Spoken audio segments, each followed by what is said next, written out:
Serial நடிகை சம்யுக்தா நடிகர் விஷ்ணுகாந்த காதலிச்சு 2023 திருமணம் பண்ணிக்கிட்டாங்க. இவங்க 2 பேரும் திருமணம் பண்ணிக்கிட்ட போட்டோஸ் சோசியல் மீடியாவில் வைரலான நிலையில சக நடிகர் நடிகைகள் ரசிகர்கள் அப்படின்னு சொல்லிட்டு பலருமே அவங்களுக்கு வாழ்த்துக்கள் தெரிவிச்சாங்க. ஆனால் திருமணம் முடிஞ்ச சில நாட்கள்லேயே சம்யுக்தா மற்றும் விஷ்ணுகாந்த் 2 பேருமே பிரிஞ்சிட்டாங்க. பிரிவுக்கான காரணம் பற்றி நடிகை சம்யுக்தா நடிகர் விஷ்ணுகாந்த் அப்படின்னு சொல்லிட்டு இவங்க 2 பேருமே மாறி மாறி இன்ஸ்டாகிராமில் வீடியோ வெளியிட்டாங்க. இதையடுத்து சம்யுக்தா தன்னோட அம்மா அப்பா முன்னாடியே ஒரு பேட்டியில் என்ன சொல்லியிருந்தாங்க அப்படின்னா, விஷ்ணுகாந்துக்கு என் மேலே பாசமே இல்லை, என்ன அவர் ஒரு பொண்ணாவே பார்க்கல, ஒரு பொம்மை மாதிரி தான் பார்த்தாரு. தினமும் ஆபாச வீடியோவை காட்டுவார், அதில் பண்ணுற மாதிரி பண்ண சொல்லி டார்ச்சர் பண்ணார். நான் வலி தாங்க முடியாமல் கத்துனேன், என்னோட வாயை மூட சொல்லி அடிப்பார் அப்படின்னு சொல்லிட்டு கண்ணீரோட பேசியிருந்தாங்க. சம்யுக்தா கொடுத்த பேட்டி அப்போ சோசியல் மீடியாவில் பெரும் புயலை கிளப்பி இருந்துச்சு. இப்போ ஒரு நீண்ட இடைவெளிக்கு அப்புறம் சம்யுக்தா திரும்பவும் ஒரு பேட்டியில் பேசியிருக்காங்க. அதில் என்ன சொல்லியிருக்காங்க அப்படின்னா, என்னோட கல்யாண விஷயத்தில் என்ன நடந்துச்சு அப்படிங்கிறது எல்லாருக்குமே தெரியும். நான் திருமணத்துக்கு முன்னாடியே இன்ஸ்டாகிராமில் அதை பற்றி போட்டுட்டேன்.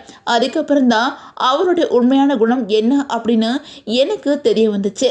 இதனால வேற வழியே இல்லாமல் தான் நான் திருமணம் பண்ணிக்கிட்டேன். திருமணம் வேணாம் அப்படின்னு பல முறை என்னோட அப்பாட்ட சொன்னேன். கல்யாணத்துக்கு பத்திரிக்கையெல்லாம் கொடுத்தாச்சு, இப்போ இப்படி சொன்னால் எப்படி அப்படின்னு அப்பா கேட்டார். நானும் சரி அவரை மாற்றிடலாம் அப்படின்னு நினச்சி திருமணம் பண்ணிக்கிட்டேன். திருமணத்தில் எனக்கு கொஞ்சம் கூட விருப்பமே இல்லாமல் தான் திருமணம் பண்ணினேன். அதில் இருக்கிற ஒரு ஃபோட்டோவில் கூட நான் சிரிச்சிருக்கவே மாட்டேன் அப்படின்னு சொல்லியிருந்தாங்க. தொடர்ந்து பேசின சம்யுக்தா என்ன சொல்லியிருந்தாங்க அப்படின்னா, அப்பா அம்மா இருக்கும்போதே நான் எங்களுக்குள்ள நடந்த அந்தரங்க விஷயம் பற்றி பேசிட்டேன். இந்த விஷயத்த வெளியில் சொன்னால் எவ்வளவு அசிங்கம் அப்படின்னு தெரிஞ்சோம் நான் சொன்னேன் அப்படின்னா நான் எவ்வளவு வலியை அனுபவிச்சிருப்பேன். அந்த பேட்டி வச்சு பல யூடியூப் சேனல்களில் என்னை கேவலப்படுத்திட்டாங்க. நான் என்னோட வாழ்க்கை இப்படி ஆகிடுச்சு அப்படிங்கிற வருத்தத்தில் இருக்கும்போது நீ இப்படிலாம் சொன்னாதான் உனக்கு நியாயம் கிடைக்கும் அப்படின்னு சொன்னதுனால எல்லாத்தையுமே நான் வெளிப்படையாக சொல்லிட்டேன். ஆனால் அந்த சேனல் அதை வச்சு காசு சம்பாரிச்சிட்டாங்க, ஒரு பொண்ணோட வாழ்க்கையில் விளையாடிட்டாங்க.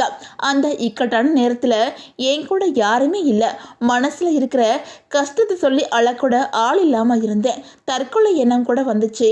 ஆனால் என்ன அசிங்கமாக பேசினவங்க முன்னாடி நான் வாழ்ந்து காட்டணும் அப்படின்னு மட்டும்தான் நினச்சேன் அப்படின்னு சொல்லிட்டு சம்யுக்தா அந்த பேட்டியில் ரொம்பவே எமோஷ்னலாக பேசியிருக்கிறாங்க.